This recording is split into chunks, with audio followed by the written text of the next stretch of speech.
Everyone welcome back to the channel. This is Kavya Agarwal. तो हम लोग करने वाले हैं एनालिसिस का एक कंप्लीट क्विक रिवीजन सारे ही चैप्टर्स का। तो चलो फिर स्टार्ट करते हैं। सबसे पहले पहला चैप्टर आता है हमारा financial statements of a company, जिसमें फाइनेंशियल स्टेटमेंट्स का मीनिंग लिखा हुआ है कि these are the final products of an accounting process, जिसमें कि हम क्या करते हैं। It begins with the identification of accounting information, record करते हैं। ठीक है। और फाइनेंशियल स्टेटमेंट्स हम प्रिपेयर कर रहे होते हैं। अब फाइनेंशियल स्टेटमेंट्स में क्या क्या आता है, एक तो हमारी बैलेंस शीट, दूसरा स्टेटमेंट ऑफ P&L, तीसरा नोट्स टू अकाउंट्स, और फोर्थ है हमारा कैश फ्लो स्टेटमेंट। ठीक है। ये हमारी कुछ फाइनेंशियल स्टेटमेंट्स हैं। ओके। अब ये जो फाइनेंशियल स्टेटमेंट्स हैं बेसिकली कुछ ना कुछ कन्वेंशंस के बेसिस पे बनी होती है, कुछ ना कुछ अजम्पशंस के बेसिस पे बने होते हैं। और उन्हीं अजम्पशंस को हम लोग बोलते हैं पॉस्टुलेट्स या फिर कॉन्सेप्ट्स। ठीक है, ये वर्ड याद रखना। इस पे बेस्ड एक बोर्ड में क्वेश्चन आया हुआ था कि बेसिक अजम्पशंस जो हम लेते हैं फाइनेंशियल स्टेटमेंट्स प्रिपेयर करते हुए, उसको हम क्या बोलते हैं। तो MCQ बना था, पॉस्टुलेट्स हम बोलेंगे। ठीक है। अच्छा, पर्सनल ओपिनियन, जजमेंट्स और एस्टिमेट्स भी फाइनेंशियल स्टेटमेंट्स को अफेक्ट करते हैं। ओके। इंपॉर्टेंस या यूज क्या क्या है। एक तो हमें डिसीजन मेकिंग में हेल्प करता है। अगर हमें लोन लेना है तो उसमें हेल्प करेगा। कोई पर्सन अगर हमारी कंपनी में इन्वेस्ट करना चाहता है, सो इन्वेस्टमेंट के लिए भी फाइनेंशियल स्टेटमेंट का एनालिसिस जरूरी होता है। ठीक है। बाकी बैंक से अगर आपको लोन लेना है, ठीक है, तो उसमें हमारी फाइनेंशियल स्टेटमेंट्स देखी जाएंगी। कंपैरिजन करना है या डिसीजंस मेकिंग करनी है तो उसमें फाइनेंशियल स्टेटमेंट्स की इंपॉर्टेंस रहती है। ठीक है।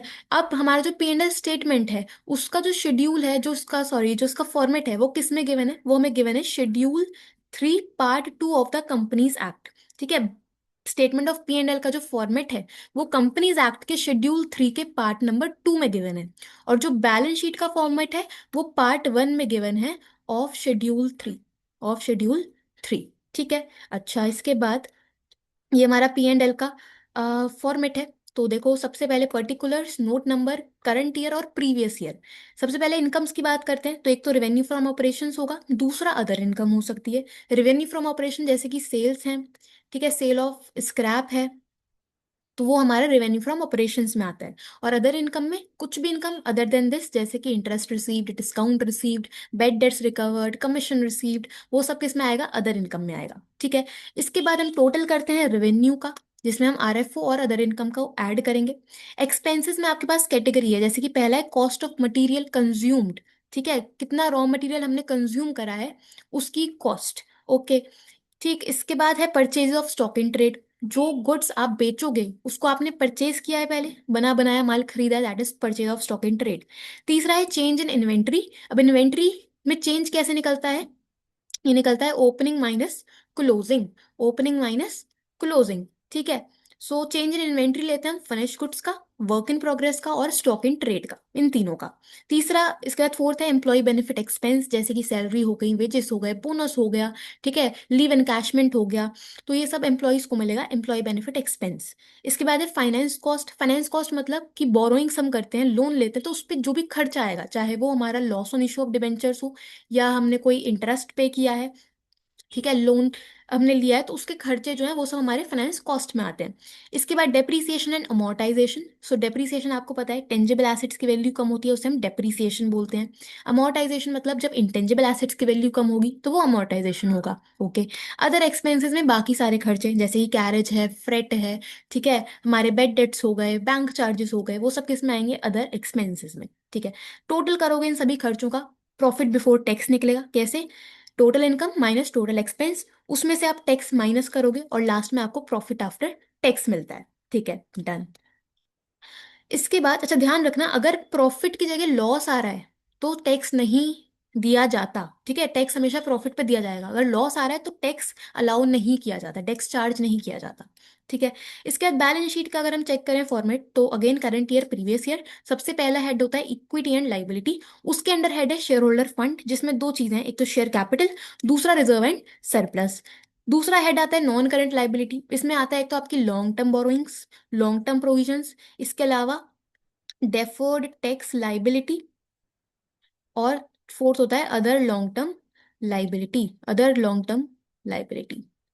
ठीक है। करंट लाइबिलिटीज में चार हैं, एक तो short term borrowings, trade payables, other current liability और शॉर्ट टर्म प्रोविजंस। ठीक है। एसेट्स की अगर हम बात करें तो सबसे पहला हेड है नॉन करंट एसेट्स, जिसमें आपके पास आता है property plant and equipment and intangible asset, जिसमें चार कैटेगरी होती है। एक तो प्रॉपर्टी प्लांट एंड इक्विपमेंट यानी कि टेंजिबल, दूसरा इंटेंजिबल, तीसरा होता है कैपिटल वर्क इन प्रोग्रेस, और फोर्थ होता है इंटेंजिबल एसेट्स अंडर डेवलपमेंट। ठीक है। फिर है non current investments, long term loans and advances. Okay. इसके अलावा फोर्थ आता है आपके पास डेफर्ड टैक्स एसेट, और फिफ्थ नंबर पे होता है अदर नॉन करंट एसेट। ठीक है, ये सब। चलो इसके बाद करंट एसेट्स की बात करें तो एक तो हमारी करंट इन्वेस्टमेंट्स हैं, मतलब 12 महीने के अंदर अंदर कैश में कन्वर्ट हो जाएंगी। इन्वेंट्रीज हो गई, ठीक है, इन्वेंट्रीज आपके पास स्टॉक है। ट्रेड रिसीवेबल्स, जिसमें बिल्स रिसीवेबल और हमारा डेटर्स आते हैं। ठीक है। कैश एंड कैश इक्विवेलेंट है। Short term loans and advances and other current assets. ठीक है। इन्वेंट्री में आपके पास क्या क्या आएगा? एक तो हमारे पास यहाँ पे लिख लेते हैं रॉ मटेरियल, ठीक है, रॉ मटेरियल और work in progress, finish goods, ठीक है, stock in trade, loose tools, stores and spares और गुड्स इन ट्रांजिट। ओके, ये 7 आइटम्स हमारे इन्वेंट्री की कैटेगरी में आते हैं। ठीक है।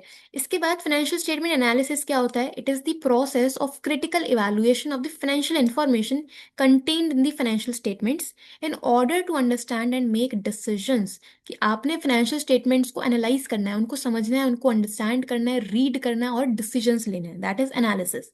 ठीक है। सो फाइनेंशियल स्टेटमेंट एनालिसिस करते क्यों है? एक तो हमें अपनी कंपनी की फाइनेंशियल स्टेबिलिटी चेक करनी है, दूसरा कंपनी के शॉर्ट टर्म और लॉन्ग टर्म सॉल्वेंसी को मेजर करना है, एफिशिएंसी कैसी है, प्रॉफिटेबिलिटी पोजीशन कैसी है, उसके लिए हम करते हैं।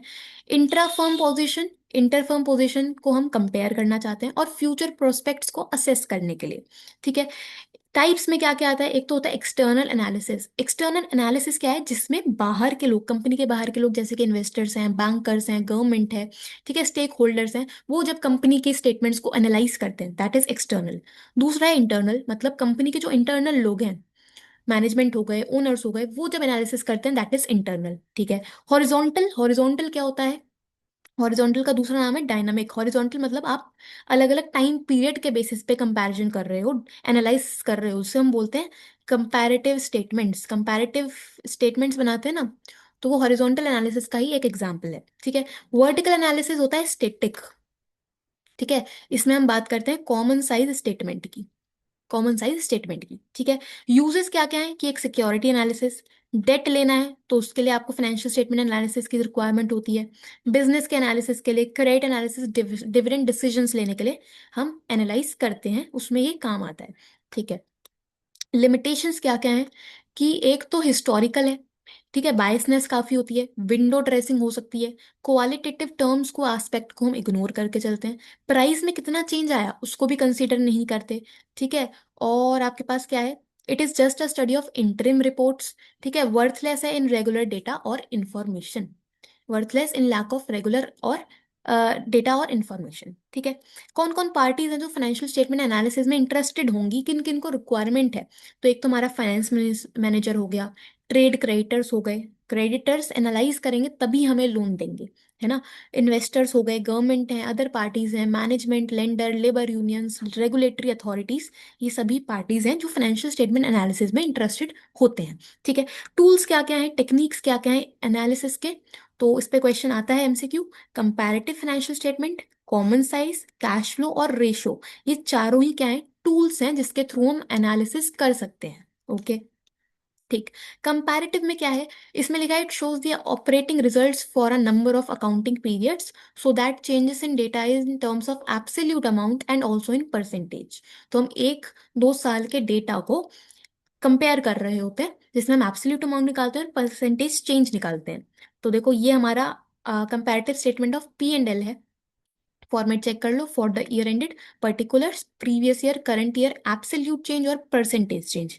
एब्सोल्यूट कैसे आता है? Current year minus previous year, absolute change. Percentage कैसे आएगा? Absolute change upon previous year into 100, ठीक है, परसेंटेज में निकलेगा। Simple. Right. Comparative balance sheet की बात करें तो इसमें भी सेम चीज है। बैलेंस शीट का फॉर्मेट पहले एब्सोल्यूट निकलेगा फिर परसेंटेज निकलेगा। ध्यान रखना फॉर्मेट में पहले प्रीवियस ईयर आएगा फिर करंट ईयर आएगा फिर absolute change then percentage change. ठीक है, चलो। इसके बाद कॉमन साइज स्टेटमेंट की अगर हम बात करें तो it is a statement in which amount of revenue from operations is assume to be equal to 100। ठीक है, common size statement of P and L में हम आरएफओ को बेस लेके अमाउंट्स निकालते हैं। तो इसमें हमारे पास क्या दिया है, प्रीवियस ईयर का अमाउंट है, करंट ईयर का अमाउंट है, फिर हम परसेंटेज निकालेंगे on the basis of RFO. So previous year का परसेंटेज कैसे निकलेगा कि अगर आपको कॉस्ट ऑफ मटेरियल कंज्यूम्ड का परसेंटेज निकालना है तो cost of material consumed upon RFO into 100। ठीक है, इस तरह से हमें अगर फाइनेंस कॉस्ट को देखना है तो finance cost upon RFO into 100। इस तरह से तो बेस में हमने आरएफओ लिया। अगर हमें बैलेंस शीट बनानी है कॉमन साइज बैलेंस शीट तो उसमें हम अपॉन में डिनोमिनेटर में लेते हैं टोटल एसेट्स। ठीक है, टोटल एसेट्स या टोटल लाइबिलिटी को हम बेस लेके चलते हैं क्योंकि दोनों साइड इक्वली होती है बैलेंस शीट में तो।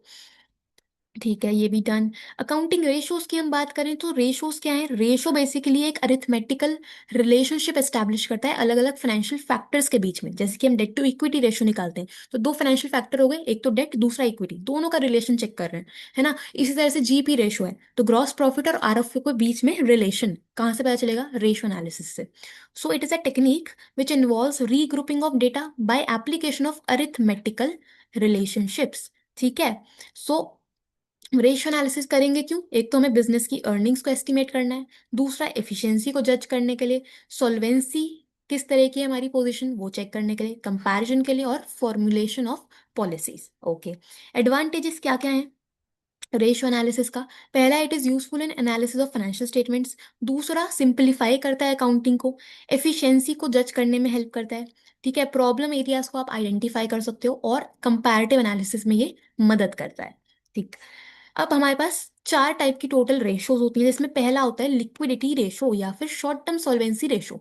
लिक्विडिटी रेशो का मतलब कि हम अपनी शॉर्ट टर्म ऑब्लिगेशंस को कितने अच्छे से पे कर पा रहे हैं, हमारी एबिलिटी कैसी है शॉर्ट टर्म ऑब्लिगेशंस को पे करने की, वो हमारी हमारी लिक्विडिटी रेशो शो करती है। तो इसमें दो टाइप की रेशो होती है, एक तो करंट रेशो जिसका दूसरा नाम है वर्किंग कैपिटल रेशो। ठीक है, करंट रेशो कैसे आएगा, current assets upon current liability. ठीक है, करंट एसेट्स में सारे एसेट्स हो गए, करंट इन्वेस्टमेंट्स हो गई, इन्वेंट्री हो गई, ट्रेड रिसीवेबल्स हो गए, कैश एंड कैश इक्विवेलेंट है, शॉर्ट टर्म लोन है और other current advance current assets हैं। ठीक है, अब ध्यान रखना इन्वेंट्री में हम लोग स्टोर्स एंड स्पेयर्स और लूज टूल्स को एक्सक्लूड करके चलेंगे वाइल कैलकुलेटिंग करंट रेशो। ठीक है, और ट्रेड रिसीवेबल्स में भी हम लोग नेट वैल्यू लेके चलेंगे, मतलब अगर डेटर्स गिवन है 1 लाख के और उसमें से प्रोविजन 20,000 का माइनस हुआ है, 80,000 हमें बुक्स में दिख रहा है, तो हम करंट रेशो निकालते टाइम डेटर्स का अमाउंट ये 80,000 कंसिडर करेंगे। ठीक है, कि एक्चुअल में आपको कितने से कैश मिलेगा तो 80,000 को आप कैश में कन्वर्ट करोगे ना, सो 80,000 हम कंसिडर करेंगे यानी कि net value after deducting provision for doubtful debts. ठीक है, करंट लाइबिलिटी में क्या आएगा, एक तो शॉर्ट टर्म बोरोइंग्स हैं, ट्रेड पेबल है, अदर करंट लाइबिलिटी हो गए, शॉर्ट टर्म प्रोविजन हो गए, ये सब। ठीक है, और करंट रेशो आइडल कितनी मानी जाती है, 2:1। ओके, लिक्विड रेशो की बात करें या फिर क्विक रेशो बोल सकते हो, एसिड टेस्ट रेशो बोल सकते हो, कैसे निकलेगा, quick assets upon current liability. Quick assets कैसे आते हैं, करंट एसेट्स उसमें से इन्वेंट्री माइनस करो, प्रीपेड एक्सपेंस माइनस करो और एडवांस टैक्स माइनस कर दो। ठीक है, और करंट लाइबिलिटी तो हमें पता है कैसे निकालनी है, इसकी आइडल रेशो होती है 1:1। ठीक है, चलो इसके बाद सॉल्वेंसी रेशो, सेकेंड टाइप की रेशो जिसमें हम ये बोलते हैं कि एक कंपनी अपनी लॉन्ग टर्म लाइबिलिटीज को पे कर पा रही है नहीं कर पा रही, एबिलिटी चेक करता है solvency ratio, long term solvency हम चेक कर सकते हैं। इस जिसमें पहली रेशो है debt to equity ratio, formula होगा डेट अपॉन इक्विटी। डेट मतलब लॉन्ग टर्म डेट जिसमें हम लॉन्ग टर्म बोरोइंग्स और लॉन्ग टर्म प्रोविजंस को कंसिडर करते हैं, और इक्विटी में क्या आएगा, शेयर होल्डर फंड। ठीक है, शेयर होल्डर फंड में हम एक तो शेयर कैपिटल लेंगे, दूसरा रिजर्व एंड सरप्लस लेंगे। शेयर कैपिटल में भी हमारे पास प्रेफरेंस भी होंगे और इक्विटी भी होंगे, और रिजर्व एंड सरप्लस में पीएनएल का बैलेंस। ठीक है, सारे के सारे रिजर्व्स वो सब आएंगे इसमें। ठीक, डन। अच्छा, इसके बाद तीसरी रेशो है हमारे, सेकंड रेशो है debt assets, sorry total assets to debt ratio.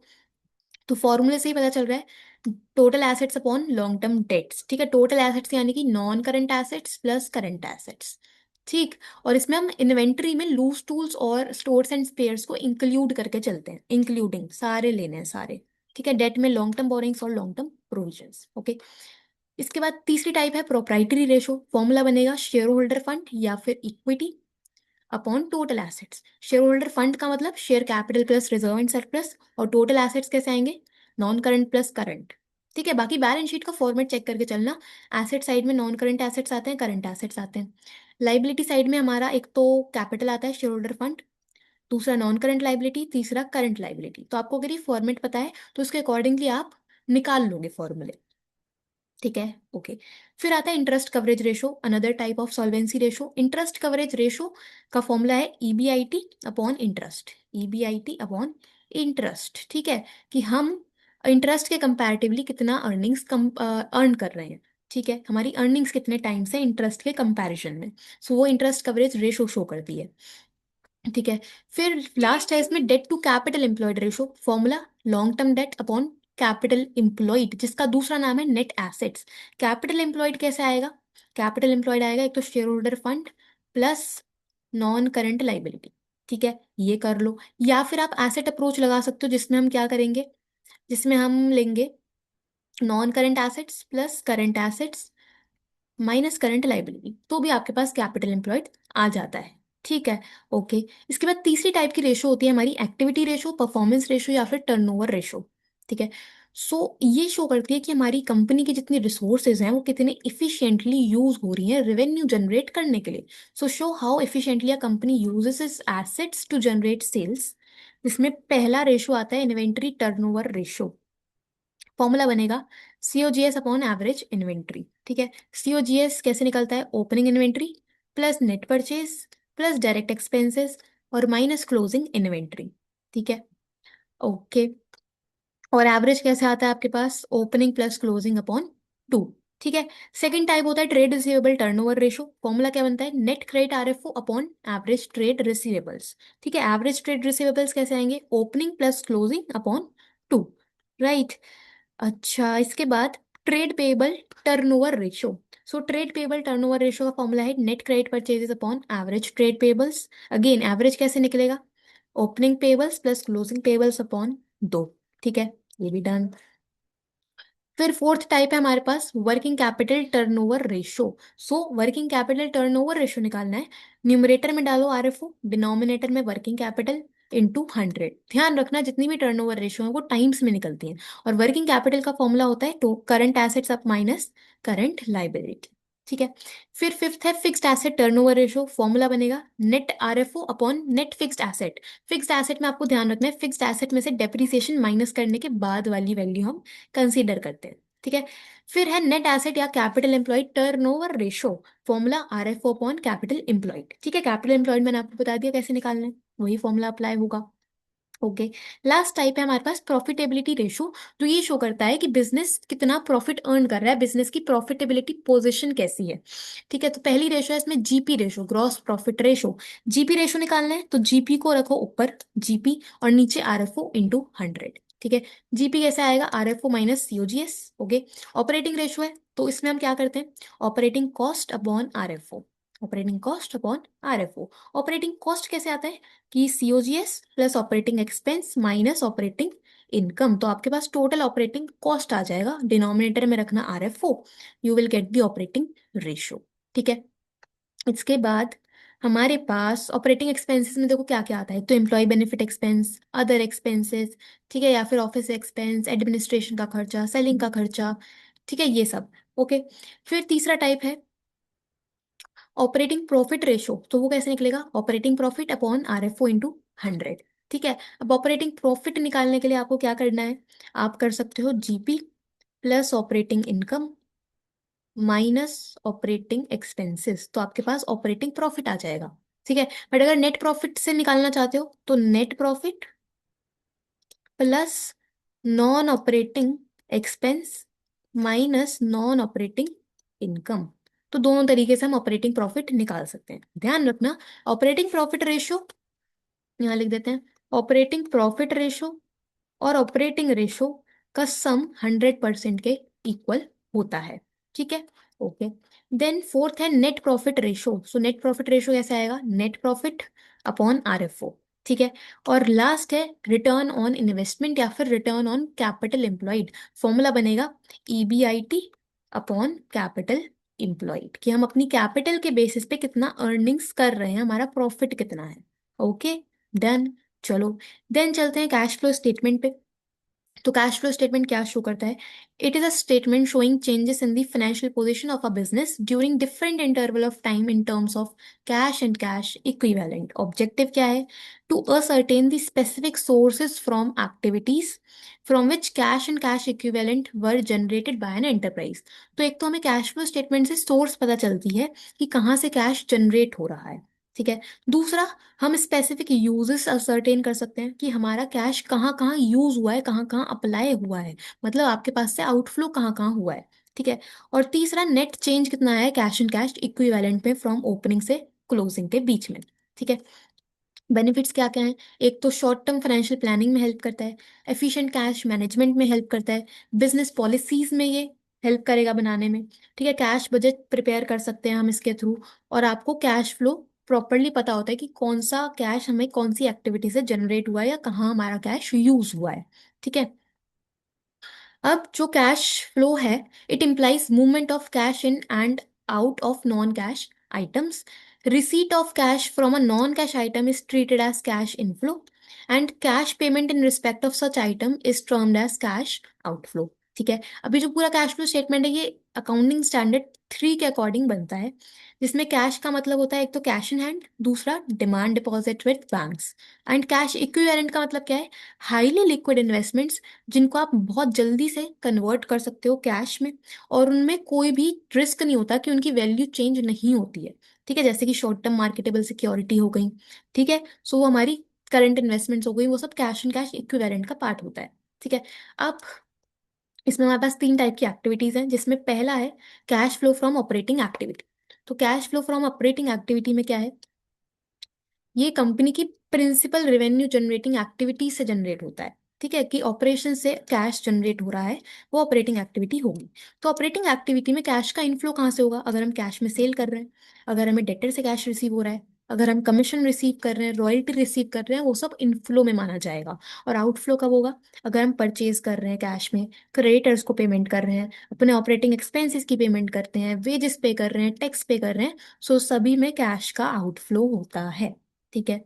Then अगर एक फाइनेंस कंपनी है जो फाइनेंस में ही डील करती है, जिसका काम डेली बेसिस पे लोन लेना देना है, इन्वेस्टमेंट्स करना है, तो वो फाइनेंस कंपनी मानी जाती है। सो फाइनेंस कंपनी के लिए इंटरेस्ट रिसीव करना और डिविडेंड रिसीव करना ये ऑपरेटिंग एक्टिविटी का पार्ट होता है, ठीक है। इसी तरह से सिक्योरिटीज को सेल करना भी एक फाइनेंस कंपनी के लिए ऑपरेटिंग एक्टिविटी होती है, ठीक है। Okay, then cash paid for interest, अगर हम इंटरेस्ट पे कर रहे हैं एज अ फाइनेंस कंपनी तो वो भी हमारे ऑपरेशन से रिलेटेड होगा, और अगर हम सिक्योरिटी परचेज कर रहे हैं तो वो भी ऑपरेशन से रिलेटेड होगा, ठीक है। देन अगर एक इंश्योरेंस कंपनी है तो उसके लिए प्रीमियम और क्लेम रिसीव करना ऑपरेटिंग है, और प्रीमियम एंड क्लेम पे करना भी ऑपरेटिंग में आउटफ्लो होता है, ठीक है। अगर कोई रियल एस्टेट कंपनी है जो इंफ्रास्ट्रक्चर में डील कर रही है तो रेंट रिसीव करना और रेंट पे करना is there core operation, so operating activity में आएगा, ठीक है। चलो, देन इन्वेस्टिंग की बात करें तो इन्वेस्टिंग में हम बात करते हैं लॉन्ग टर्म एसेट्स और अदर इन्वेस्टमेंट्स की, जिसको हम कैश इक्विवेलेंट में कंसीडर नहीं कर रहे हैं, ठीक है। तो इन्वेस्टिंग में आपके पास कैश का इनफ्लो कब होगा? जब आप कोई सेल कर रहे हो प्रॉपर्टी का, इक्विपमेंट का, इंटेंजिबल एसेट्स का। इन्वेस्टमेंट्स हम बेचेंगे तो भी इनफ्लो है। इंटरेस्ट रिसीव करना उन इन्वेस्टमेंट पे, डिविडेंड रिसीव करना, ठीक है, रेंट रिसीव करना, ये सभी किस में आएगा? इन्वेस्टिंग में आएगा। अगर कुछ मेंशन ये नॉन फाइनेंशियल बोला है या कुछ भी मेंशन नहीं है तो यही सब चीजें चलती हैं, ठीक है। कैश का आउटफ्लो कब होगा? जब हम परचेज कर रहे हैं कोई प्रॉपर्टी, इक्विपमेंट, इन्वेस्टमेंट्स परचेज करी हैं, या हमने इनकम टैक्स पे किया है जो कि हमारे किसी इन्वेस्टमेंट से जनरेट हो रहा है, ठीक है। जैसे कि कैपिटल गेन टैक्स होता है, कैपिटल गेन टैक्स। तो कैपिटल गेन किस पे पे किया जाता है? कैपिटल गेन होता है कि मेरी एक सिक्योरिटी की वैल्यू इंक्रीज हो गई, ठीक है, तो मुझे उस पर टैक्स देना पड़ेगा जो कि मेरे इन्वेस्टमेंट से रिलेटेड है। सो कैपिटल गेन टैक्स हमारा इन्वेस्टिंग में आता है, ठीक है। बट जनरली क्वेश्चन में आपको इनकम टैक्स गिवन होता है, सो वो इनकम टैक्स हमारा ऑपरेटिंग में चला जाएगा अगर कुछ भी मेंशन नहीं है तो, ठीक है। चलो, then cash flow from financing activity, इसमें हम बात करते हैं these are the activities which result in change in the size and composition of owners capital and borrowings of an enterprise from other sources. ठीक है, कैपिटल और borrowings में change आ रहा है, उन एक्टिविटी को हम फाइनेंशियल में कंसीडर करेंगे। इनफ्लो होगा कब? जब हम शेयर इशू कर रहे हैं कैश में, डिबेंचर्स इशू कर रहे हैं, लॉन्ग टर्म बोरोइंग्स हमारी इंक्रीज हुई है, सिक्योरिटी प्रीमियम हमने रिसीव करा है, या फिर कॉल्स इन एरियर पे अगर हमने इंटरेस्ट रिसीव करा है तो वो भी इधर ही आएगा। बैंक ओवरड्राफ्ट अगर इंक्रीज होता है तो वो भी इधर ही आएगा। ठीक है, कैश का आउटफ्लो कब होगा? जब हम लोन की पेमेंट करेंगे, रिडीम करेंगे प्रेफरेंस शेयर डिबेंचर्स को, बाय बैक करेंगे equity shares, payment of dividend, payment of interest, premium paid on redemption and income tax paid अगर फाइनेंसिंग से रिलेटेड है तो। ठीक है, चलो इसके बाद फॉर्मेट चेक करें कैश फ्लो स्टेटमेंट का, तो हमें इंडायरेक्ट मेथड के अकॉर्डिंगली पढ़ना है, AS3 रिवाइज्ड के बेसिस पे। तो सबसे पहले कैश फ्लो में आपका कैश फ्लो फ्रॉम ऑपरेटिंग आएगा, जिसमें आप निकालते हो net profit before tax and extra ordinary items. ठीक है, इसमें आप एडजस्ट करते हो कुछ नॉन कैश और नॉन ऑपरेटिंग आइटम्स, जिसमें हम ऐड करेंगे डेप्रिसिएशन को, गुडविल को, पेटेंट्स को, ट्रेडमार्क्स को, अगर ये अमोर्टाइज हो रहे हैं, इनकी वैल्यू कम हो रही है तो। ठीक है, interest on borrowings and debentures non operating expense है, प्लस होगा। लॉस हुआ है प्रॉपर्टीज की सेल पे, इक्विपमेंट पे, तो वो भी ऐड होगा। अगर provision for doubtful debt increase होता है तो वो भी इसी में प्लस हो जाएगा। ठीक है, माइनस क्या क्या करना है? कुछ नॉन ऑपरेटिंग इनकम जैसे कि interest received, dividend received, rental income या गेन हुआ है on property, plant and equipment, तो वो सब। ठीक है, इसको टोटल करोगे आपके पास आएगा operating profit before working capital changes. अब इसमें आप एडजस्ट करोगे करंट एसेट्स और करंट लाइबिलिटी। सो अगर करंट एसेट्स डिक्रीज होते हैं तो हम प्लस करेंगे, अगर करंट लाइबिलिटी इंक्रीज होती है तो भी हम प्लस करेंगे। ठीक है, अगर करंट एसेट्स इंक्रीज होंगे तो माइनस, करंट लाइबिलिटी डिक्रीज होंगी तो माइनस। ये सब करके आपके पास आएगा कैश जनरेटेड फ्रॉम ऑपरेशंस। इसमें से हम माइनस करेंगे इनकम टैक्स पेड, और हमारे पास लास्ट में ऑपरेटिंग एक्टिविटी से कैश फ्लो निकलेगा। अगर तो पॉजिटिव बैलेंस आया है तो हम उसे फ्लो बोलेंगे, माइनस में आएगा, नेगेटिव में आया तो उसे हम कैश यूज्ड बोलेंगे। ठीक है, इन्वेस्टिंग में चले तो क्या क्या आएगा? Proceeds from sale of investments, हमने इन्वेस्टमेंट बेची, उससे जो हमें पैसा रिसीव हुआ है इन्वेस्टिंग से रिलेटेड है, प्लस होगा। इन्वेस्टमेंट्स बेच के प्रोसीड्स मिले, वो भी प्लस। इंटेंजिबल एसेट्स की सेल इन्वेस्टिंग में आएगी। इंटरेस्ट रिसीव हुआ है, डिविडेंड रिसीव हुआ है, रेंटल इनकम है, सभी ऐड होंगे। ठीक है, अगर हमने प्रॉपर्टी परचेज करी है तो माइनस कर दो क्योंकि आउटफ्लो है। इन्वेस्टमेंट परचेज करी है तो भी माइनस। इंटेंजिबल एसेट्स जैसे कि गुडविल अगर इंक्रीज हुई है तो हम मानेंगे परचेज है। ठीक है, तो वो भी इसी में माइनस होगा। Okay, then cash flow from financing में क्या आएगा? Proceeds from issue of shares, debentures, long term borrowings, final dividend paid, interim dividend paid, interest pay, ठीक है, रीपेमेंट ऑफ लोन, रिडम्पशन, तो इन सबको करेंगे तो हमारे पास फाइनेंसिंग एक्टिविटी का टोटल निकलेगा। लास्ट में आपको क्या करना है? तीनों ही एक्टिविटीज का टोटल करना है अमाउंट का। ठीक है, नेट निकालो अमाउंट। उसमें हम लोग opening cash and cash equivalent को ऐड करेंगे, जैसे ही cash in hand, cash at bank, short term deposit, marketable security. ठीक है, और लास्ट में आपके पास क्या बचेगा? Cash and cash equivalent at the end of the year, यानी कि closing cash and cash equivalent. ठीक है, और यहाँ पे आके आपका कैश फ्लो समाप्त हो जाएगा। ठीक है, आप कंसीडर करना कि जो बैंक ओवरड्राफ्ट है और कैश क्रेडिट है उसे हम शॉर्ट टर्म लाइबिलिटी मानते हुए फाइनेंसिंग एक्टिविटी में दिखाते हैं। ठीक है, नेट प्रॉफिट बिफोर टैक्स और एक्स्ट्रा ऑर्डिनरी आइटम्स कैसे आएगा? तो आपको एक तो लेना है difference between closing balance and opening balance of P&L statement. ठीक है, उसमें ऐड करना transfer to reserve, propose dividend of previous year, interim dividend हमने कितना पे किया है वो भी ऐड होगा, और जो प्रोविजन हमने बनाया है, provision made during the current year, वो भी इसी में प्लस होगा। ठीक है, कोई रिफंड मिला है टैक्स का, माइनस कर देना, और लास्ट में आपके पास नेट प्रॉफिट निकल जाएगा। ठीक है, सो ये हमारा पूरा का पूरा एनालिसिस का एक क्विक रिवीजन हो गया, रैपिड रिवीजन हो गया, जिसमें हमने पूरा ही एनालिसिस एक बारी गो थ्रू कर लिया। ठीक है, कोई पर्टिकुलर टॉपिक में डाउट है तो आप कमेंट कर सकते हो, 2 दिन बचे हैं एग्जाम में, आज और कल को मिला के। सो उस पर मैं वीडियो क्रिएट कर दूंगी। ठीक है, बाकी मिलते हैं और कुछ नई वीडियोस में। Thank you so much.